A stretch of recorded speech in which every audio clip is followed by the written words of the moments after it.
Hey guys, welcome back to the channel. If you're new, welcome. My name's Jessica. If you're a current subscriber, welcome back. Today I'm going to be talking about what it was like to live in Myrtle Beach, South Carolina. We lived there from October 2014 to November 1st, 2015. I'm sorry, yeah, 2015. And for the first 4 months from October, I think October 3rd, 4th, it was around, I think whatever the holiday is, the beginning of October, until about Valentine's Day, we lived in a hotel. And stay tuned to the end to see what hotels we stayed in, what we thought of them, and what the rates are and how they allow you to pay at the end of the video. So then from February to about the first to the first of October 2015, we actually lived in a house. A lady we went to church with, she had a house that was open on 2nd Avenue South, which is, if you're familiar with Myrtle Beach, it is not far from the 2nd Avenue Pier. It's also not far from the Family Kingdom, and there's a restaurant it's a donut shop called the Donut Man. If you haven't tried the Donut Man, go try their donuts. They're awesome. We would go maybe twice a month on Sundays to get some donuts. It is a local owned restaurant it's a family owned local restaurant. Then across the street from it is Krispy Kreme donuts. Family Kingdom, if you've never been there, I would recommend going. It's like a little miniature amusement park. Then from the beginning of October to November 1st, we lived in a hotel for a month, because November 1st we ended up moving back from Myrtle Beach to Charleston, West Virginia, where we were from. If we had it our way, we wouldn't have moved back, but we moved back from Myrtle Beach to take care of my mom. Had we known she was only going to make it 6 months after we moved back, my husband would have stayed living at Myrtle Beach, and me and my kids would have came back, took care of my mom, and after we settled her affairs, we would have moved back to Myrtle Beach, or went back to Myrtle Beach after I got everything settled and school ended in May. The schools in Myrtle Beach, they're a lot better than they are here in West Virginia. The class sizes are smaller. They have no more than 10 kids in each class in each grade. I'm not sure about middle school or high school, because my daughter was in the intermediate school when we left, which is grades 4 and 5.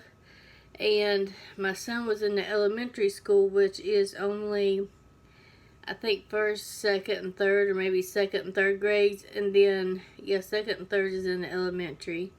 And then in the primary, it's preschool, kindergarten, and 1st grade.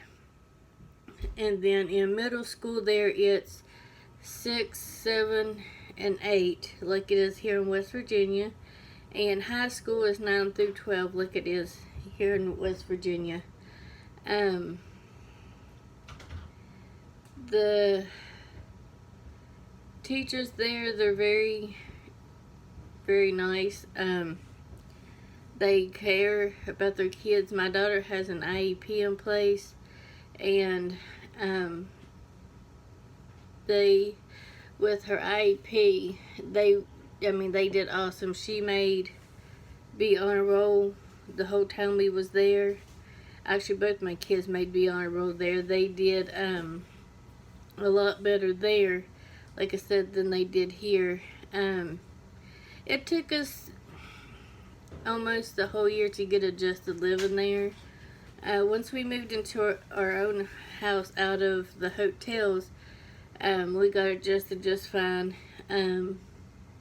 We were able to go do more because by that time I had gotten a part-time job, and we were able just to go do more, and I was helping my husband wait tables at the restaurant he was managing. And the grocery stores there, for me, well, for my family of 4, we were able to get a month's worth of groceries for about $350, and that was even going to Sam's getting things like our snacks and stuff. But with me working, we were able to go to Sam's and get like our toilet paper, paper towels, things like that that we use a lot of each month. But I will warn you, if you go to Sam's during, like, not in the early morning hours, you will wait in line a while. Even in the Walmart on Seaboard Street, if you don't go at the right time of day, you will wait in line. We would always go to Sam's and Walmart after my kids got on the bus, because their schools start like at 7 in the morning, so they would catch the bus between 6:15 and 6:45 in the morning. So I would already be ready for the day. On the days that I worked, on the days I could go to the store, which we have had SNAP benefits there, so our day was the 2nd of every month. So on the 2nd of every month, if I was working, I would go ahead and get ready for work, go to the grocery store at Walmart, bring everything home. Anything that needed refrigerated, I would just go ahead and put it in the refrigerator, and anything else that was pantry items that was non-refrigerated, I would just leave it in the bag and set it next to the cabinet where we put all of our pantry stuff at. And then after work, I always got off right before my kids' bus ran in the afternoon. If I worked, my schedule was like 8 to 2 every day, or not every day, but it changed from like Monday, Wednesday, and Friday to Monday through Friday, 8 to 2. And some might think, oh my gosh, where would you work? Because you had the off season. Well, the off season runs October to March. And about the time I got a job, well, in the off season, I worked at a liquor store, and it sits on Kings Highway. I can't think of the name of it. If I find the name of it, I will link it down in the description box, because I will tell you, it sits right across from Piggly Wiggly, which isn't far from the Sky Wheel, and it's not far from the church that sits there. It also sits next to a consignment shop, and there's a Shell gas station on the corner. It's the Shell gas station, then there's the hair store, then it's the liquor store. It has 2 buildings. One is where it has liquor, and the other side is like the beer and snacks and stuff. And then it's like the consignment shop after that. And then there's like a pizza restaurant there. Only bad thing about that is I had to work Thanksgiving Day, which I didn't plan on working, but I went ahead and covered for a girl that I at the time didn't realize was setting me up.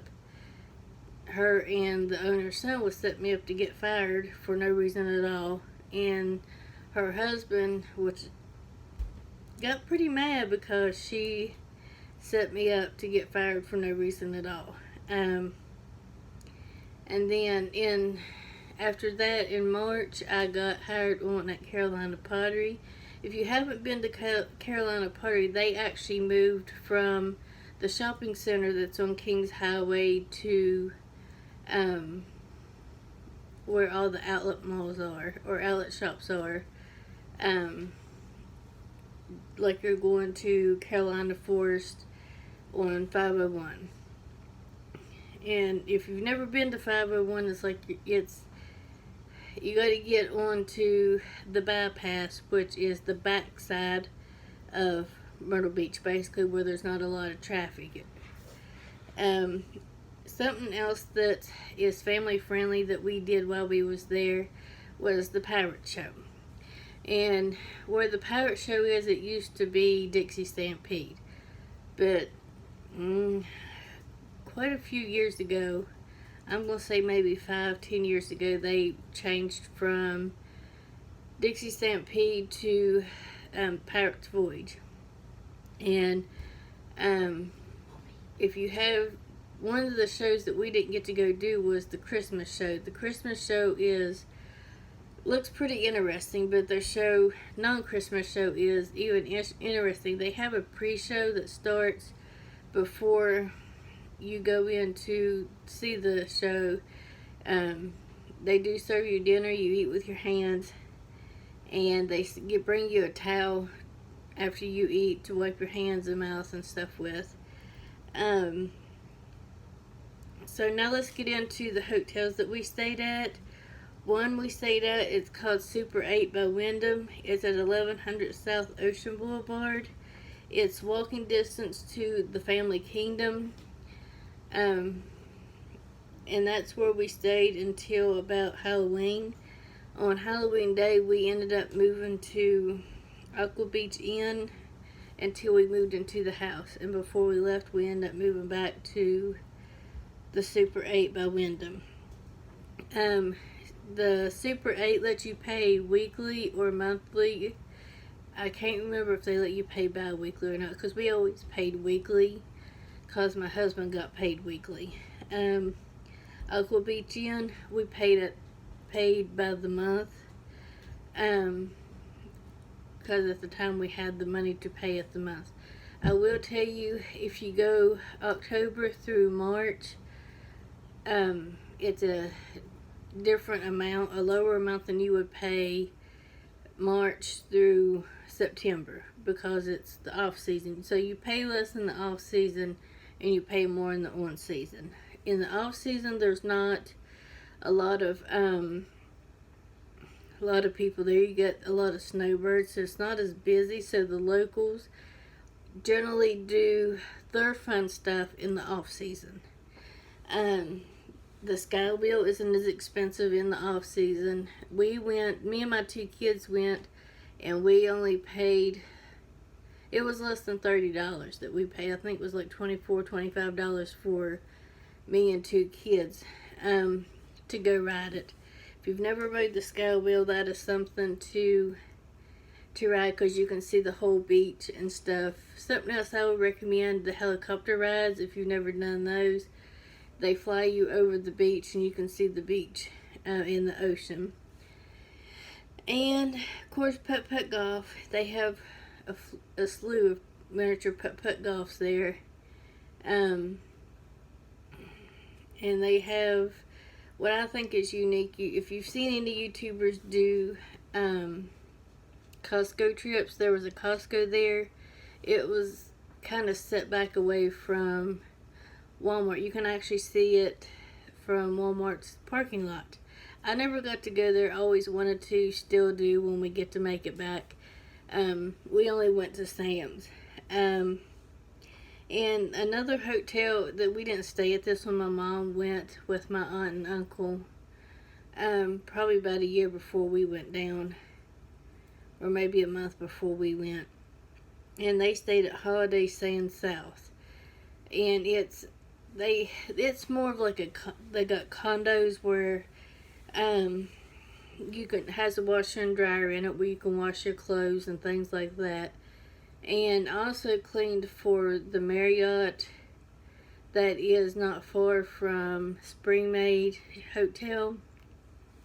They also have three, like a 2-bedroom, 3-bedroom rooms, and have washer and dryers in it, and 2 bathrooms. I actually worked at that hotel cleaning it, and also that I did that right before we left. So that's going to be it for this video. The next video that you see will be a shop with me at Sam's, and that will be Monday's video. So don't forget to subscribe if you're not subscribed. Make sure you hit that notification bell so you get notified every time that I upload a video. And don't forget to comment and like. And have a great day, and hope you have a safe 4th of July.